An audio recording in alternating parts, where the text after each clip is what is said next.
علامہ امام مرزوق کیا بات کہتے ہیں کہ رب تبارک و تعالیٰ نے پھر حضرت آدم کو اپنا نائب و خلیفہ بنایا، ان کو اسما کی تعریف فرمائی، فرشتوں سے سجدہ کرایا، یہ سارے یہ فضائل یہ نور مصطفیٰ کی وجہ سے، یہ نور مصطفیٰ کی وجہ سے۔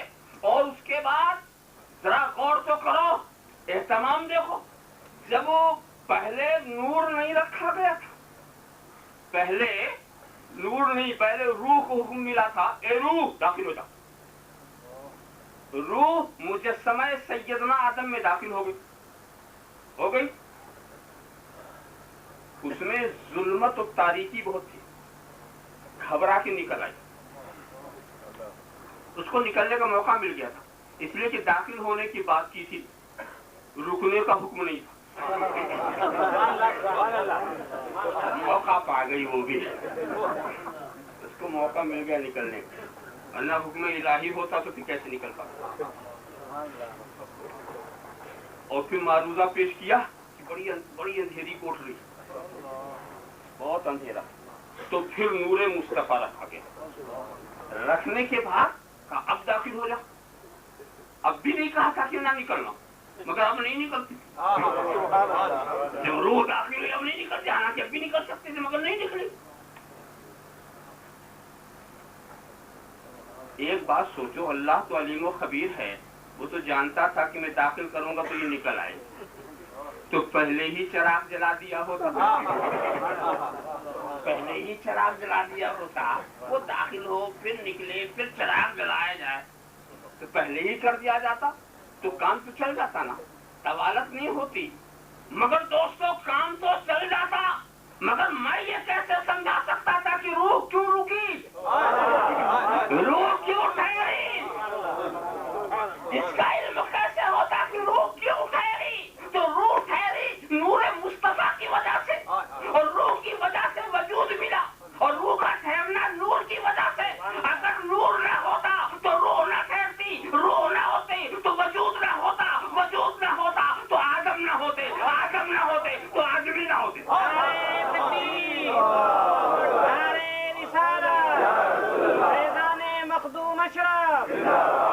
اب بتاؤ وہ کتنا بڑا نمک حرام ہوگا جس کو وجود نور کے صدقے میں ملے اور اسی نور کی یاد نہ منائے۔ اللہم صلی علی سیدنا مولانا محمد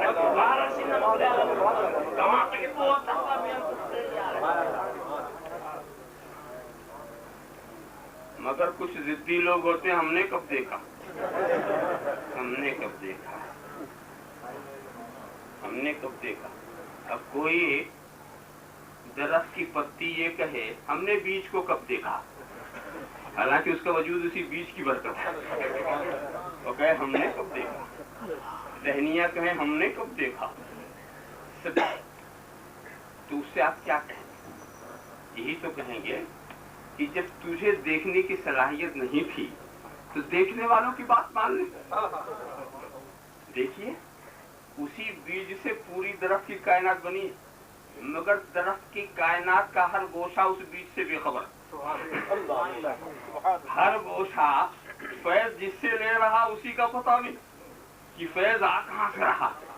ہاں پھلوں میں ضرور دیکھا گیا کہ جب اس کو شاخ کیا تو اس میں بیج، تو ہم نے کہا اس کو تو ہم نے پہلے گاڑا تھا، یہ اوپر کہاں آ گیا، یہ پہلے تھا یہ اوپر کیسے آ گیا، یہ بیج۔ میں نے پتہ لگانا چاہا یہ ڈالیوں اسی راستے سے تو گیا تھا، کہیں پتہ نہیں، نہ ٹہنیوں کو پتا نہ ڈالیوں کو پتا، یہ پہنچا کیسے، اور بالکل کہاں پہنچا، درخت کی آخری چیز پھل میں، جب اس کے بعد کچھ ہونے والا نہیں۔ بس یہ راز سمجھ میں آ گیا، جو اول تھا وہی آخر، جو اول تھا وہی آخر، هو الاول هو الاخر هو الظاہر هو الباطن، اول بھی وہی، آخر بھی وہی، ظاہر بھی وہی، باطن بھی وہی۔ جب باطن میں تھا تو وحدت کا کمال لیے ہوئے تھا، اور جب ظاہر میں آیا تو کثرت کا جمال لیے ہوئے، ہر پھل میں وہی بیج، ہر پھل میں وہی بیج۔